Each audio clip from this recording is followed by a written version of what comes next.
Hello and welcome students.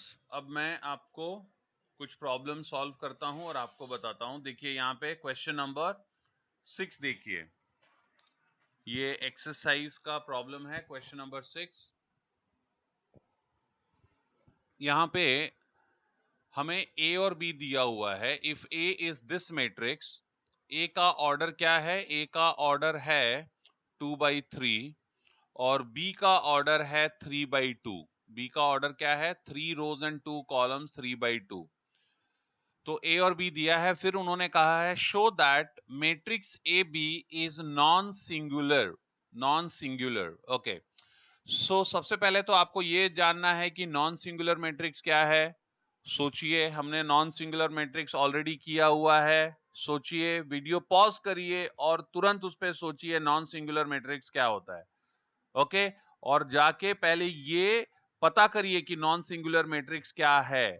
आगे के इस वीडियो में मैं आगे जरूर बताऊंगा, लेकिन उसके पहले आप इसको ढूंढ के लाइए नॉन सिंगुलर मैट्रिक्स क्या होता है, क्योंकि इस पे प्रॉब्लम्स बहुत बार आते हैं। ओके, वीडियो पॉज करिए और जाके पता करिए नॉन सिंगुलर मैट्रिक्स किसको बोलते हैं। Very good.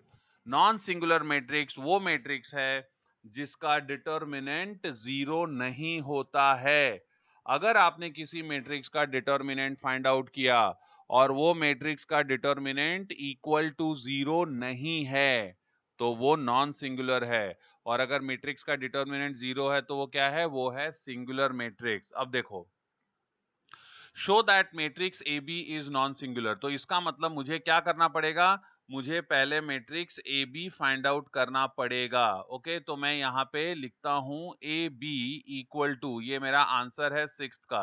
Okay, so A B equal to, A मैं पहले लिखूंगा क्योंकि मुझे ए बी सॉल्व करना है। ए प्री फैक्टर है 4 3 2 एंड -1 2 0।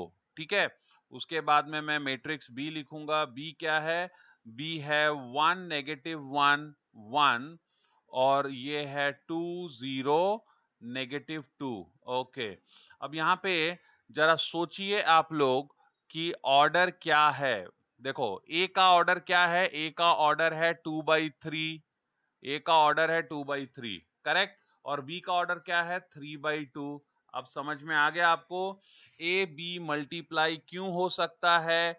उन्होंने कहा है find show that matrix A B is non singular. इसका मतलब कि ए बी मिल सकता है। अच्छा, ए बी क्यों मिल सकता है? क्योंकि जितना जितना रो जितना कॉलम, आई एम सॉरी, जितना कॉलम ए में है उतना ही रो बी में है। ये कंडीशन है, आपको मालूम है ना। प्री फैक्टर में जितना कॉलम होता है, पोस्ट फैक्टर में उतने रो होने चाहिए। तो प्री फैक्टर में कितना कॉलम है? 1 2 3, देखो यहाँ पे 3 लिखा हुआ है। और पोस्ट फैक्टर में रो कितना है? 1 2 3, यहाँ पे भी 3 लिखा हुआ है। तो हम ए बी फाइंड आउट कर सकते हैं। अभी इसके बाद का क्या स्टेप है? इसके बाद का स्टेप ये है कि अब मैं आपको मल्टीप्लाई करके बताऊंगा ए बी कैसे मिलेगा। मैंने आपको याद होगा बताया था, अगर आप मैट्रिक्स दो मैट्रिक्स मल्टीप्लाई करना चाहते हैं तो आपको ये पर्टिकुलर पिक्चर हमेशा याद रखना है। ये राइट एंगल, ओके, एक हॉरिजॉन्टल लाइन है और फिर एक डाउन गोइंग वर्टिकल लाइन है। ये हॉरिजॉन्टल लाइन पहले है और बाद में वर्टिकल लाइन बाद में है। ओके, तो हॉरिजॉन्टल लाइन हमें क्या बताता है? हमें हॉरिजॉन्टल लाइन ये बताता है कि जो पहला वाला मैट्रिक्स है, प्री फैक्टर मैट्रिक्स, इसको हमें ऐसे रीड करना है रो वाइज। और वर्टिकल लाइन बाद में है, वो क्या बताता है कि जो बाद वाला मैट्रिक्स है उसको हमें कॉलम में रीड करना है। ओके, अब मैं स्टार्ट करता हूं मल्टीप्लिकेशन। देखो, मल्टीप्लिकेशन के लिए क्या होगा? जैसा कि आप जानते हो, मल्टीप्लिकेशन के लिए क्या होगा? First row first column, first row first column, बाद में फर्स्ट रो सेकंड कॉलम। तो फर्स्ट रो फर्स्ट कॉलम और वो आएगा यहां पे आएगा। बाद में फर्स्ट रो सेकंड कॉलम, वो यहां पे आएगा। अच्छा, अभी इसमें और कॉलम है? नहीं है। फिर सेकंड रो में आएंगे जब सारे कॉलम्स खत्म हो जाएंगे फर्स्ट रो के साथ में। जब जब सेकेंड मैट्रिक्स का, पोस्ट फैक्टर मैट्रिक्स का सब कॉलम खत्म हो जाएगा तो हम सेकेंड रो पे आएंगे।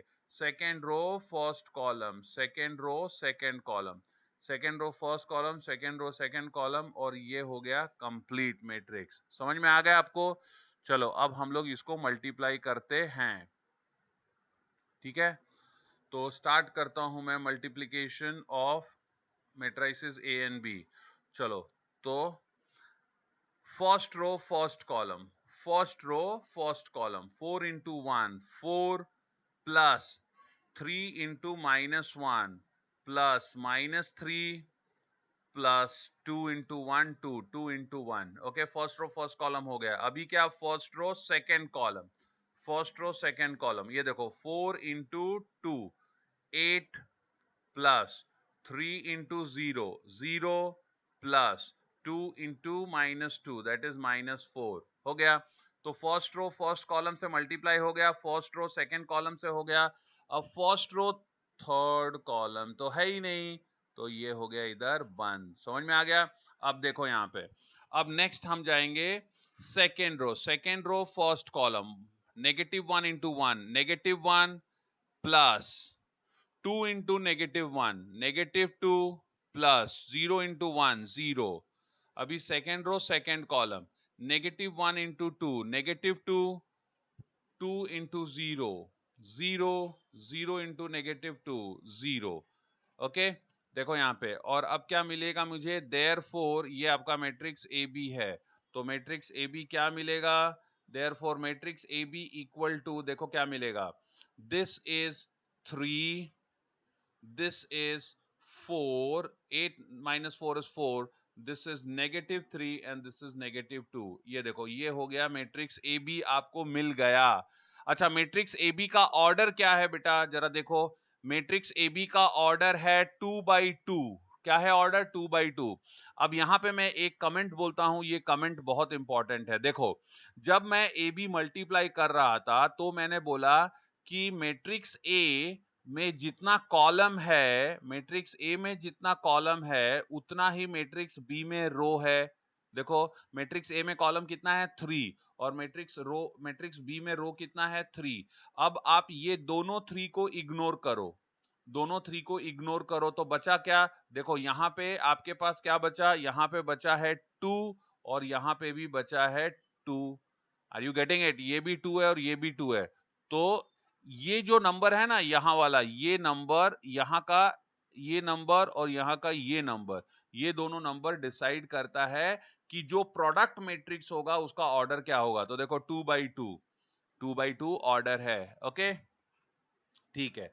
अब हमें इसके आगे जाना है। उन्होंने क्या बोला था, उन्होंने बोला था matrix A B non singular है, ऐसा शो करो, show that A B is non singular. तो हमें ए बी तो मिल गया, अब हमें इसका डिटर्मिनेंट निकालना पड़ेगा। तो देखो, ए बी का डिटर्मिनेंट क्या होता है, इस मैट्रिक्स के जितने भी एलिमेंट्स है उसको पैरेलल लाइंस में डाल दो, उसको पैरेलल लाइंस में डाल दो। Are you getting? ठीक है ना? तो वो मैं अब इसका डिटर्मिनेंट निकालूंगा, 3 4 -3 -2। डिटर्मिनेंट क्या होता है आपको मालूम है, 2/2 का determinant this number into this number minus this number into this number. तो क्या मिलेगा आपको, आपको मिलेगा 3 इंटू -2 माइनस -3 इंटू 4, that is -6 plus 12, -6 plus 12 that is equal to 6। तो डिटर्मिनेंट ऑफ ए बी क्या मिला, 6। Therefore determinant of A B, determinant of A B क्या है बच्चों, determinant of A B is equal to 6 है, मतलब नॉट इक्वल टू 0।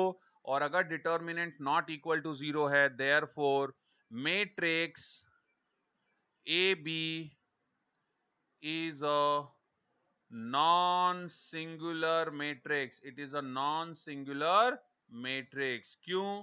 क्योंकि determinant का वैल्यू 0 नहीं है, नहीं है मतलब नॉन सिंगुलर, अगर 0 होता तो सिंगुलर। समझ में आ गया सबको?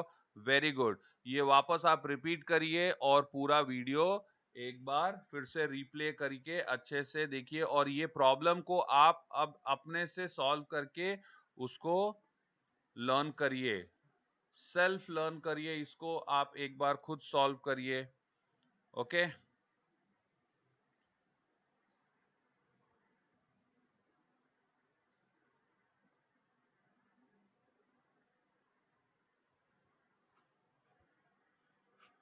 Thank you.